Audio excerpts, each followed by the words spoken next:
வணக்கம். தாய்மை அது ஒரு ரொம்ப அழகான பயணம் இல்லையா? ஆனா அந்த பயணத்துல பிரசவத்துக்கு அப்புறம் வர்ற வலிய மட்டும் நம்ம ஏத்துக்க வேண்டிய அவசியமே இல்ல. அந்த வலிய மௌனமா தாங்கிக்கிறத வீரம்னு யார் சொன்னா? கண்டிப்பா இல்ல.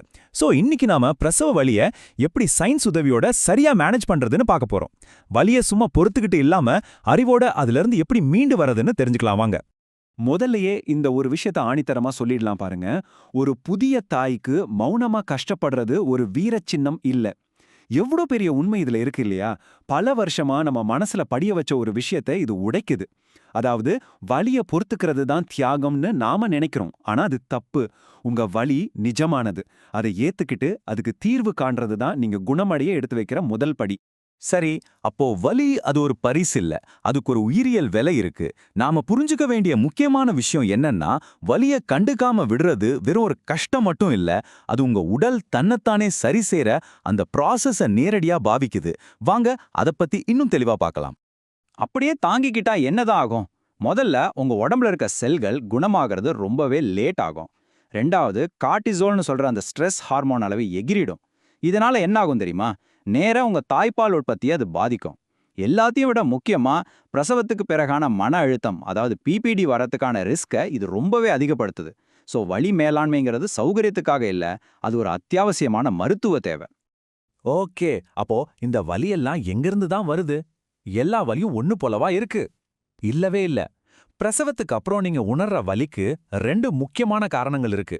ரெண்டுமே வேற வேற உடல் செயல்முறைகள். வாங்க அது என்னன்னு புரிஞ்சுக்கலாம். அதாங்க, அந்த 2 வகை வலி இதுதான். ஒன்னு பின்வலிகள் அல்லது ஆஃப்டர் பெயின்ஸ்.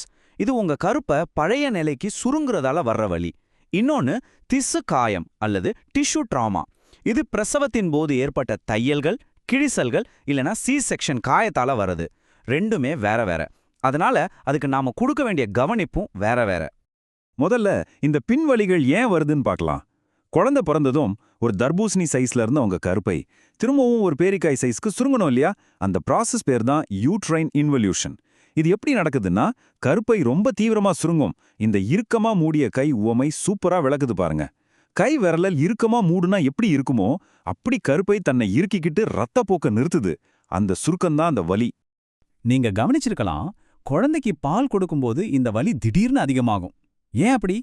ஏன்னா பால் சுரக்க உதவுற ஆக்சிடாசின் ஹார்மோன் அதே நேரத்துல கருப்பையையும் இன்னும் வலுவா சுருங்க வைக்குது. அது மட்டும் இல்ல, உங்களுக்கு இது 2வது இல்ல 3வது குழந்தைனா இந்த வலி இன்னும் கொஞ்சம் அதிகமா இருக்கலாம். ஏன்னா ஏற்கனவே விரிவடைஞ்ச கருப்பை பழைய நிலைக்கு வர இன்னும் கொஞ்சம் கடினமா உழைக்க வேண்டியிருக்கும். அடுத்தது திசு காயம். இத நீங்க எப்படி பார்க்கணும்னா, ஒரு பெரிய ஸ்போர்ட்ஸ் இன்ஜுரி மாதிரி யோசிச்சு பாருங்க. சுகப்பிரசவமா இருந்தாலும் சரி, சி செக்ஷனா இருந்தாலும் சரி, சுத்தி இருக்கிற திசுக்கள் எல்லாம் இழுக்கப்பட்டு கிழிக்கப்பட்டு வீக்கம் அடைஞ்சிருக்கும். இதுக்கு ஒரு அத்லெட்டுக்கு தேவைப்படுற மாதிரி சரியான ஓய்வும் கவனிப்பும் ரொம்ப ரொம்ப அவசியம். ஓகே, வலிய பத்தி புரிஞ்சுக்கிட்டோம். இப்போ இதை எப்படி சமாளிக்கிறதுங்கிற ஆக்ஷன் பிளான்க்கு வருவோம். இது ரொம்ப முக்கியம். வலி வந்த பிறகு அதை குறைக்க முயற்சி பண்றதை விட வலி வராமலேயே அதை கண்ட்ரோல்ல வைக்கிறது தான் புத்திசாலித்தனம். இதுதான் மருத்துவர்கள் அங்கீகரிச்ச உங்களுக்கான 6 அம்ச வலி மேலாண்மை நெறிமுறை. இதோ இந்த 6 விஷயங்கள் தான் அந்த நெறிமுறை. இது ஒரு செக்லிஸ்ட் மாதிரி தான். 1. முன்கூட்டியே மருந்து எடுத்துக்கிற முறை. 2. 20 நிமிட குளிர் சிகிச்சை. 3. 3 மணி நேரத்துக்கு ஒரு தடவை சிறுநீர் பையை காலி பண்றது. 4. எரிச்சலுக்கு நீர்க்கச் செய்யும் ஸ்ப்ரே. 5. எதிர் அழுத்தம் மற்றும் லாக் ரோல் டெக்னிக். கடைசியா 15 நிமிட மென்மையான நடைப்பயிற்சி. வாங்க இது ஒவ்வொன்றையும் இப்ப டீட்டெயிலா பார்க்கலாம். விதி 1. மாற்றி மாற்றி மருந்து எடுத்துக்கிறது. இது ஒரு சூப்பரான டெக்னிக். அதாவது உங்க டாக்டர் சொன்னபடி பாராசிட்டமால் மற்றும் இப்யூப்ரூஃபன் மருந்துகளை சில மணி நேர இடைவெளியில மாத்தி மாத்தி எடுத்துக்கணும். இப்படி செய்யும்போது உங்க உடம்புல வலி நிவாரணியோட அளவு குறையவே குறையாது. வலி உங்களை தாக்குறதுக்கு முன்னாடியே ஒரு கவசம் மாதிரி இது உங்களை 24 மணி நேரமும் பாதுகாக்கும். ஆனா முக்கியமா ஒன்னு ஞாபகம் வச்சுக்கோங்க, எப்பவுமே உங்க டாக்டர் கிட்ட கேட்டுட்டு தான் இதை ஆரம்பிக்கணும். இங்க ஒரு முக்கியமான ப்ரோடிப் இருக்கு. குழந்தைக்கு பால் கொடுக்கறதுக்கு ஒரு 30லிருந்து 45 நிமிஷத்துக்கு முன்னாடி உங்க பெயின் கில்லரை எடுத்துக்கோங்க. ஏன் தெரியுமா? ஏன்னா பால் கொடுக்கும்போது தான் அந்த பின்வலிகள் ரொம்ப அதிகமா இருக்கும். நீங்க மருந்த முன்னாடியே எடுத்துக்கும்போது வலி உச்சத்துல இருக்கும்போது மருந்து அதோட உச்சகட்ட வேலையை செய்ய ஆரம்பிச்சிருக்கும். இதனால நீங்களும் சரி குழந்தையும் சரி ரொம்ப அமைதியா இருக்கலாம்.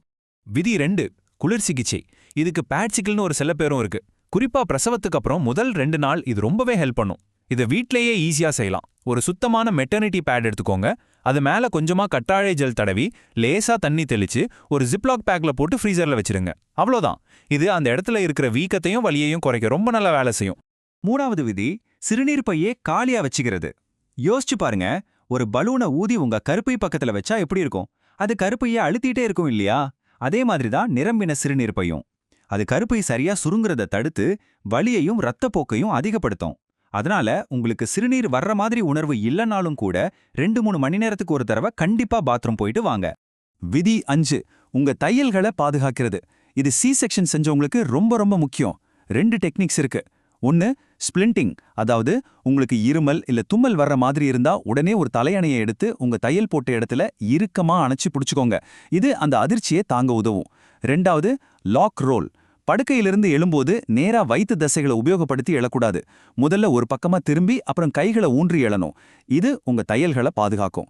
சரி, இப்போ நாம ரொம்ப முக்கியமான ஒரு பகுதிக்கு வந்திருக்கோம். பிரசவத்துக்கு அப்புறம் செய்ய வேண்டியது, செய்யக்கூடாததுன்னு நம்மளை சுத்தி எவ்ளோ கட்டுக்கதைகள் இருக்கு.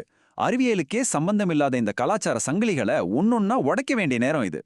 கேள்விப்பட்டிருப்பீங்க இல்லையா, பெயின் கில்லர்லாம் சாப்பிடாத, குழந்தைக்கு பால் வழியா விஷம் போயிடும்னு. இது ஒரு மிகப்பெரிய கட்டுக்கதை. உண்மை என்ன தெரியுமா? மருத்துவர் பரிந்துரைக்கிற வலி நிவாரணிகள் தாய்ப்பாலுக்கு ரொம்பவே பாதுகாப்பானது. ஆனா நீங்க வலியை பொறுத்துக்கிட்டா உங்க உடம்புல சுரக்கிற அந்த கார்டிசோல் ஹார்மோன் தான் உங்க பால் உற்பத்தியை நிஜமாவே தடுக்குது. சோ எது குழந்தைக்கு நல்லதுன்னு நீங்களே முடிவு பண்ணுங்க. இன்னும் உங்களுக்கு சந்தேகம் இருந்தா இந்த நம்பரை பாருங்க. 1%க்கும் குறைவு. ஆமாங்க, இப்யூப்ரூஃபன் மாதிரி டாக்டர்ஸ் கொடுக்குற மருந்துல 1%க்கும் கம்மியான அளவு தான் தாய்ப்பால்ல கலக்கும். அதுவும் குழந்தைக்கு எந்த பாதிப்பையும் ஏற்படுத்தாத மிக மிக நுண்ணிய அளவு. அதனால பயத்தை ஓரமா வச்சுட்டு அறிவியலை நம்புங்க. அடுத்ததா நம்ம பாட்டி காலத்திலேருந்து கேட்டு வர்ற ஒரு விஷயம். எபிடியூரல் ஊசி போட்டதால தான் உனக்கு வாழ்நாள் முழுக்க முதுகு வலி. இது முற்றிலும் தப்பு. பிரசவத்துக்கு பிறகான முதுகு வலிக்கு காரணம் எபிடியூரல் கிடையாது. கர்ப்பமா இருக்கும்போது உங்க வயிற்று தசைகள் விரிவடைஞ்சது, தசைநார்கள் தளர்ந்து போனது. இப்போ குழந்தைக்கு பால் கொடுக்கும்போது சரியா குனிஞ்சு உட்கார்றது, இதெல்லாம் தான் உண்மையான காரணங்கள். நம்ம பகுப்பாய்வோட கடைசி ஆனா மிக மிக முக்கியமான பகுதிக்கு வந்திருக்கோம். சிவப்பு கொடிகள், அதாவது அபாய அறிகுறிகள். எப்போ சாதாரண வலியையும் உடனடியா டாக்டர் கிட்ட போக வேண்டிய வலியையும் நீங்க பிரிச்சு பார்க்கணும்னு தெரிஞ்சுக்கிறது ரொம்ப அவசியம். அப்போ உங்களுக்கு வர்ற வலி ஒரு சீரியஸான எச்சரிக்கை அறிகுறியான எப்படி தெரிஞ்சுக்கிறது? உங்க உடம்பு உங்களுக்கு என்ன சொல்ல முயற்சி பண்ணுது? எப்போ நாம அதை ரொம்ப கவனமா கேட்கணும்? வாங்க பார்க்கலாம். இந்த அறிகுறிகள்ல எது ஒண்ணு இருந்தாலும் தயவு செஞ்சு உடனே உங்க டாக்டருக்கு ஃபோன் பண்ணுங்க, இல்லனா ஹாஸ்பிட்டலுக்கு போங்க. வலி திடீர்னு அதிகமாகி மருந்துக்கே கட்டுப்படலன்னா, காய்ச்சல், குளிர் இல்ல கெட்ட வாசனையோட திரவம் வெளியேறுனா, சி செக்ஷன் தையல் போட்ட இடம் ரொம்ப சூடாவோ சிவப்பாவோ இல்ல சீழ் வடிகிற மாதிரி இருந்தா, ஒரு கால்ல மட்டும் திடீர்னு பிடிப்பு மாதிரி ஒரு வலி வந்தா, இல்ல கடுமையான நெஞ்சு வலியோ மூச்சு திணறலோ ஏற்பட்டா, இதெல்லாம் சாதாரணம் இல்ல, உடனே உதவி கேட்கணும். குறிப்பா இந்த அறிகுறிய நல்லா ஞாபகம் வச்சுக்கோங்க. ஒரு பவுலிங் பால் மேல உக்காந்த மாதிரி ஒரு தீவிரமான தாங்க முடியாத அழுத்தம். இந்த மாதிரி ஒரு உணர்வு இருந்தா அது ஹெமட்டோமா, அதாவது உள்ளுக்குள்ள இரத்த கசிவு ஏற்படுறதுக்கான அறிகுறியா இருக்கலாம். இது ஒரு மெடிக்கல் எமர்ஜென்சி. உடனே மருத்துவமனைக்கு போகணும். கடைசியா இந்த ஒரு விஷயத்தை உங்க மனசுல ஆழமா பதிய வச்சுக்கோங்க. உங்க உடல் ரீதியான சௌகரியம் ஒரு ஆடம்பரம் இல்ல, அது ஒரு ஆரோக்கியமான முழுமையான மீட்சிக்கான அடிப்படை மருத்துவ தேவை. இதுல நீங்க தனியா இல்ல. வலிய சரியா கவனிச்சுக்கிறது உங்க உரிமை மட்டும் இல்ல, அது உங்களுக்கும் உங்க குழந்தைக்கும் நீங்க செய்யற ஒரு முக்கியமான கடமை. உங்களை நீங்க நல்லா பாத்துக்கிட்டாதான் உங்க குழந்தைய நீங்க நல்லா பாத்துக்க முடியும். இந்த பகுப்பாய்வு உங்க மீட்பு பயணத்துக்கு ஒரு நல்ல வழிகாட்டியா இருக்கும்னு நம்புறோம்.